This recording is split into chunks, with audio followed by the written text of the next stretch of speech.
Louvado seja nosso Senhor Jesus Cristo. Nós vamos fazer a nossa leitura do profeta Jeremias, nosso 8º encontro. Vamos trabalhar Jeremias do capítulo 3, do versículo 14 ao versículo 25. Ouçamos primeiro o nosso texto e depois vamos caminhar nessa leitura. Nós continuamos ainda com Deus fazendo a demanda judicial contra seu povo, fazendo essa acusação de tudo aquilo que Israel realizou e Judá realizou contra seu Deus, rompendo assim com a aliança. E pelo fato de romper um pacto, exige uma demanda de uma das partes que foi lesada, que no caso aqui foi o próprio Deus.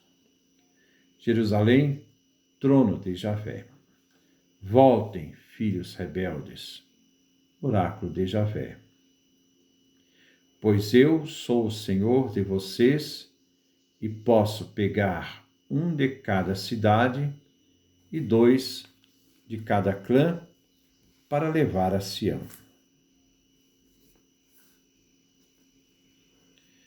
Pois aí eu vou lhes dar pastores de acordo com meu coração, e eles guiarão vocês com ciência e sensatez.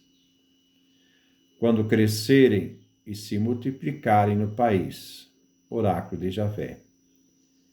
Então ninguém mais falará da arca da aliança de Javé. Ninguém pensará nem se lembrará mais dela. Não sentirão falta dela e nem será refeita. Nesse tempo, Jerusalém será chamada trono de Javé. Todos os povos aí se reunirão em nome de Javé e não seguirão mais a dureza do seu coração malvado. Nesse dia, a casa de Judá irá ao encontro da casa de Israel e juntas virão da região do norte para o país que eu dei como herança aos seus antepassados. Circundem o coração. Eu tinha pensado contar você entre os meus filhos, dar-lhe uma terra invejável, a pérola das nações como herança, esperando que você me chamasse meu pai e não se afastasse de mim. Mas semelhante à mulher, semelhante à mulher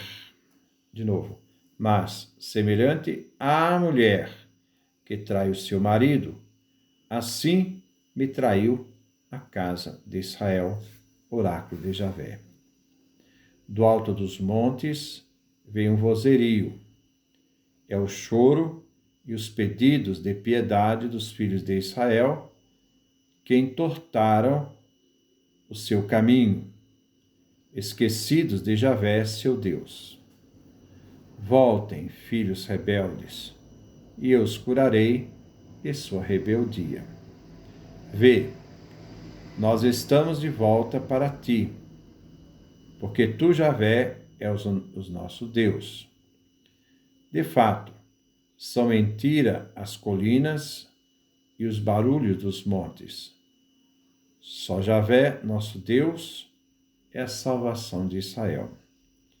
Desde a juventude, a vergonha devorou o fruto do trabalho de nossos pais, vacas e as ovelhas, filhos e filhas. Vamos nos deitar envergonhados, cobertos de humilhação, porque pecamos contra Javé, nosso Deus, nós e nossos antepassados, desde a juventude até o dia de hoje, e desobedecemos a Javé, o nosso Deus. Então nós vemos essas duas partes aqui, do versículo 19, até o versículo 22, 22a. Nessa primeira parte nós vemos a acusação de Javé. E depois, do versículo 22b em diante, o próprio Israel assumindo a sua culpa, né, e se colocando diante de Deus, do erro que eles assumiram. Assumiram o erro. Mas vamos ver em detalhes essa parte, né, do livro do profeta Jeremias. Versículo 14. Voltem, filhos rebeldes, oráculo de Javé, é um convite. Pois eu sou o Senhor de vocês e posso pegar um de cada cidade e 2 de cada clã para levar a Sião. Este oráculo é um acréscimo ao livro de Jeremias e é bem posterior.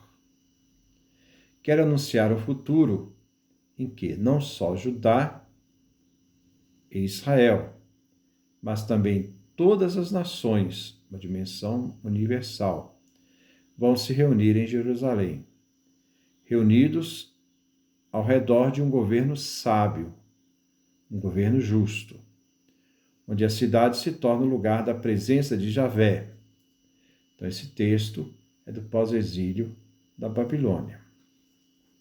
Neste versículo, vemos um convite penitencial.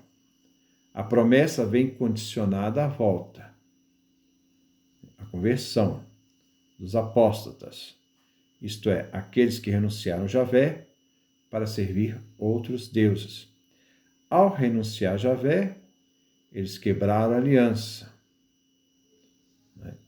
E ao quebrar a aliança, onde eles prometiam somente servir a Javé, acabaram que eles foram servir outros deuses, outras divindades. Javé é único, é o Senhor do seu povo, não os ídolos.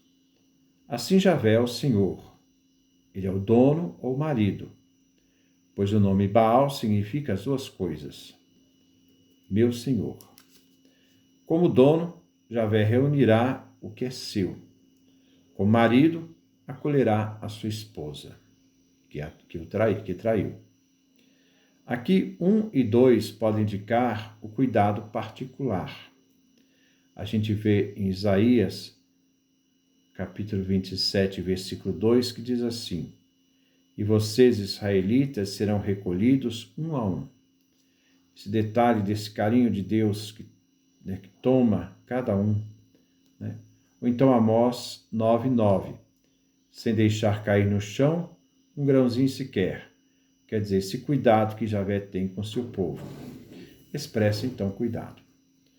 Todos serão conduzidos a Jerusalém. Javé levará e reunirá seu povo em Jerusalém. Versículo 15. Pois aí eu vou lhes dar pastores de acordo com meu coração, e eles seguirão vocês com ciência e sensatez.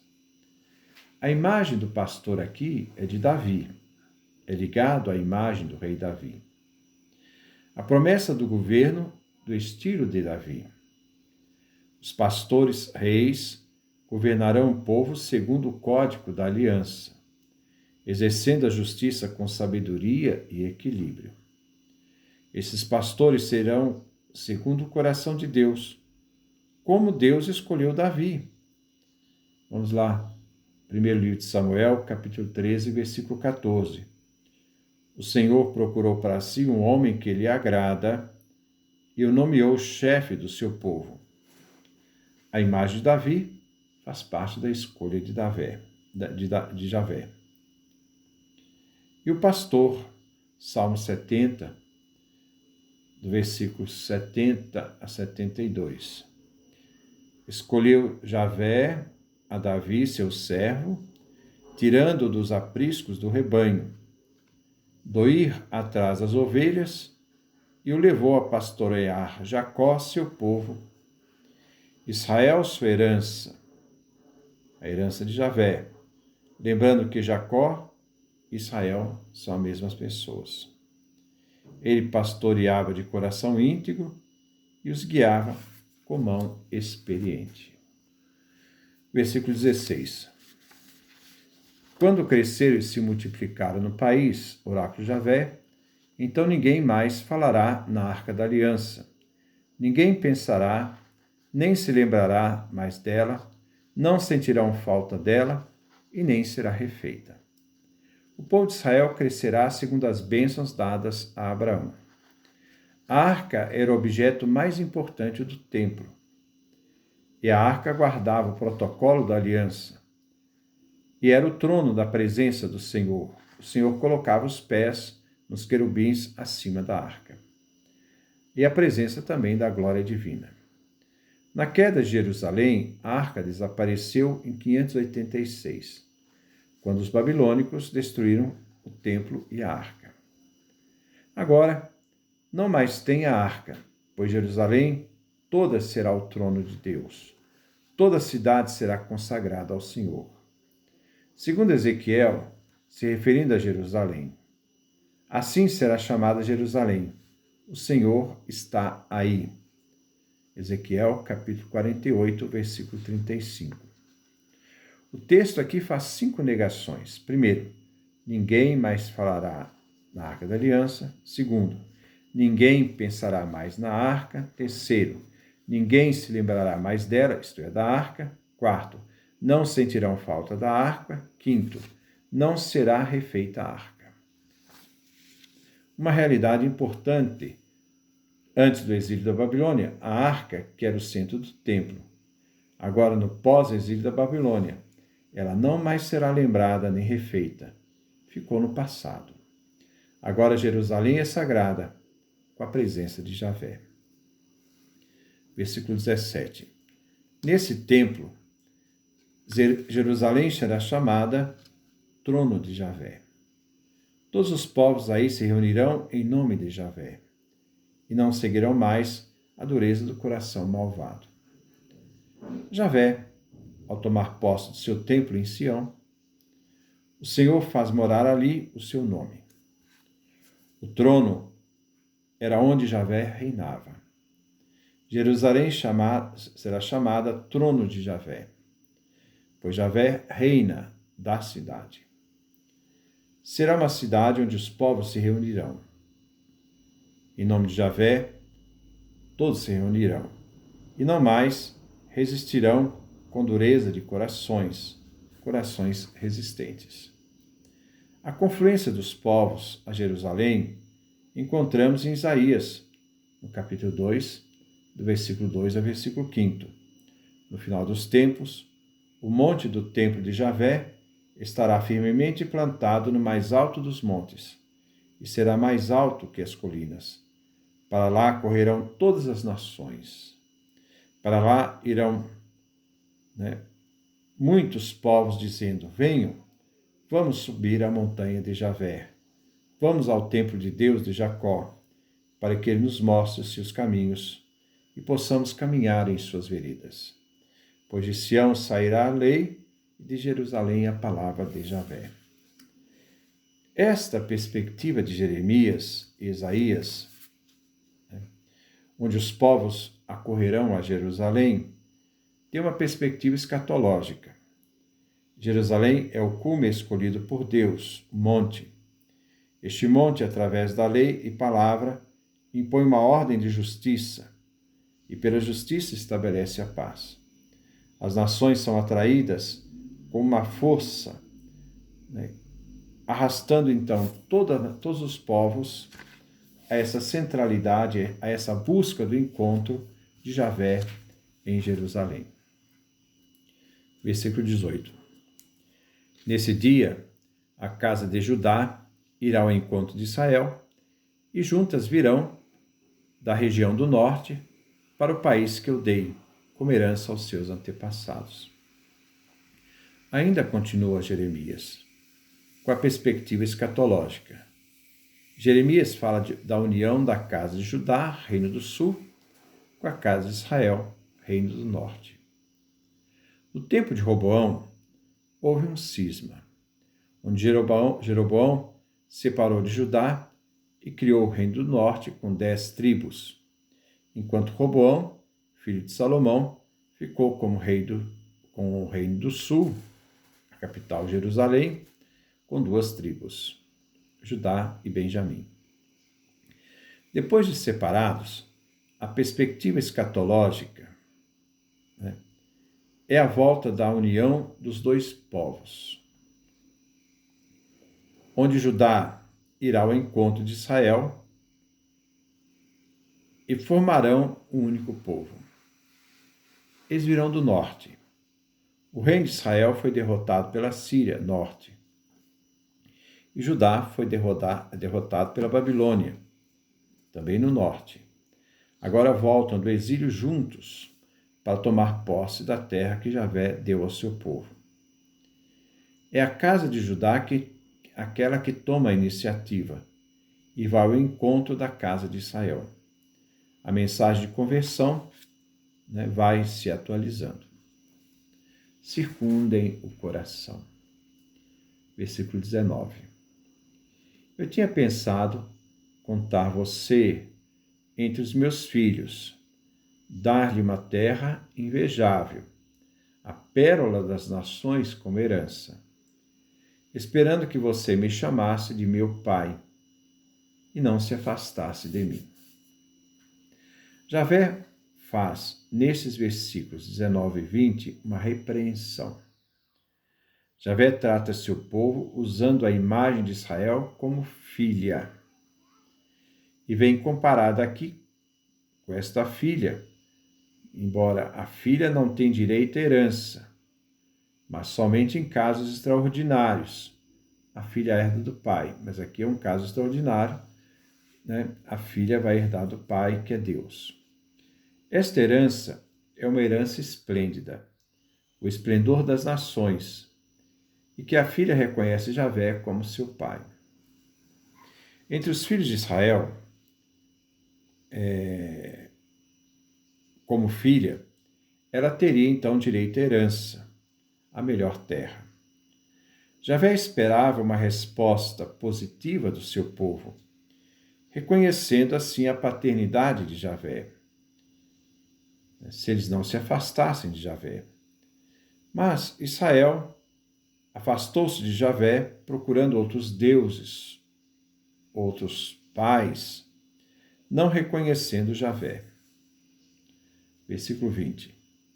Mas, semelhante à mulher que trai o marido, assim me traiu a casa de Israel, oráculo de Javé. Javé continua a repreensão ao seu povo, denuncia a traição do povo que agiu como adúltera. A analogia denuncia a infidelidade do povo de Israel ao seu Deus, que aqui se apresenta com a imagem de marido, por causa da aliança. Versículo 21. Do alto dos montes vem o vozerio e o choro, e os pedidos de piedade dos filhos de Israel, que entortaram o seu caminho, esquecidos de Javé, seu Deus. Aqui então começa a parte da resposta do povo ao chamado de conversão de Israel traidora, né? Então, diante disso, Deus havia prometido a Israel, a filha, a herança, e ao mesmo tempo, Deus havia se esposado, casado com o seu povo, e ao casar com o povo, ela se tornou a esposa do marido, que é Javé, mas ela rompeu com a aliança, se prostituindo a outros deuses. Mas então Deus chama agora esse povo à conversão. O começo da conversão é uma desgraça, um desastre. É a consciência da sua causa e sua expressão. Diante dessa causa é o pranto, a dor, a súplica. Os montes são agora a cena de lamentações pelo mal sofrido, com o salário da idolatria praticada. Depois que Israel, a infiel, passou pela derrota, é que lembra então de Javé. Quando Israel foi derrotado, é que vem na consciência a lembrança de Javé. Daí o choro e o vozerio. Daí nós vemos a súplica de perdão, né? O povo de Israel tomou conhecimento do caminho errado percorrido e perceberam que havia esquecido o esposo Javé. Versículo 22. Voltem, filhos rebeldes, e eu os curarei de sua rebeldia, o convite de Javé. Vê, nós estamos... Aqui é a primeira parte, o convite de Deus, e agora a resposta. Vê, nós estamos de volta para ti, porque tu, Javé, és o nosso Deus. Há o convite e a resposta. Mas só aconteceu quando Israel experimentou a derrota. Muitas vezes as pessoas têm que perder para lembrar aquilo que perdeu. Javé convida seu povo, voltem. A conversão é confissão e começa então no plano pessoal. Javé orienta seu povo para a volta. O povo responde ao chamado à conversão. Nós estamos de volta para ti. E voltam então professando a fé. Javé, és o nosso Deus, Elohim, numa espécie de juramento de lealdade. Versículo 23. De fato, são mentira as colinas e os barulhos dos montes. Só Javé, nosso Deus, é a salvação de Israel. A idolatria é a ignomínia, a vergonha para Israel. A idolatria é seguir a vaidade e realidades vazias. O culto aos deuses nos montes, lugares altos, nada são. O povo, depois de muita desventura e desgraças vividas, o povo afirma: nosso Deus é a salvação de Israel. O barulho ou as orgias dos cultos idolátricos nos lugares altos se revelou uma mentira, pois os deuses prometem e não dão. Versículo 24. Desde a juventude, a vergonha devorou o fruto do trabalho de vossos pais, vacas, ovelhas, filhos e filhas. Então agora é Javé falando. A chamada de conversão, a resposta de conversão, e agora Deus coloca essa realidade para demonstrar, né, a inutilidade que os pais tiveram na realidade, na transmissão da sua herança, né, perpétua da família e na produção daquilo da sua riqueza, foi tudo em vão, né? Porque a idolatria devorou tudo que eles tinham, né? Para evitar pronunciar o nome dos deuses das nações, então os deuses vinham substituídos por uma expressão pejorativa. Neste versículo, esse nome dos deuses vem chamado de vergonha. Essa vergonha se refere aos deuses. A idolatria consumiu o fruto dos trabalhos dos pais, seja os animais quanto os filhos.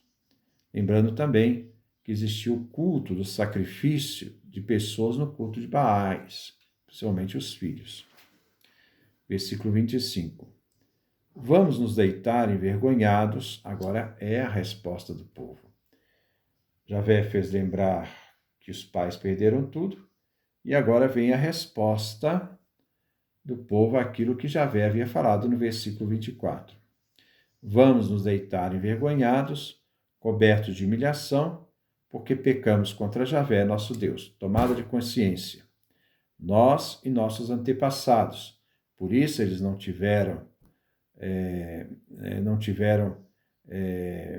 uma prosperidade, né? Tanto nos filhos quanto naquilo que eles tinham como objeto de riqueza, os bois, as ovelhas, né? Então, nós e nossos antepassados, desde a juventude até o dia de hoje, e desobedecemos Javé, nosso Deus. O povo de Israel confessa seu pecado e, por isso, carrega a vergonha dos pecados, por terem servido outros deuses, chamado aqui de vergonha. Traindo Javé, como esposa infiel. O pecado remonta à juventude do povo, pois o primeiro amor de Javé, né, e seu povo durou pouco. Deitar envergonhados é um sinal de dor.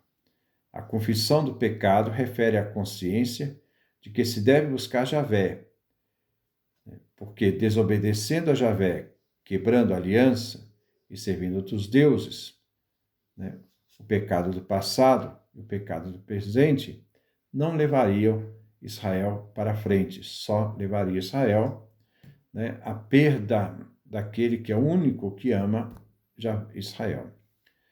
Todos desobedeceram e todos devem também reconhecer o erro. E o erro do presente também tem visto o erro do passado. Então, há uma conexão entre as escolhas do passado e as escolhas do presente. Então, se deve converter totalmente à proposta de vida nova de Javé ao seu povo.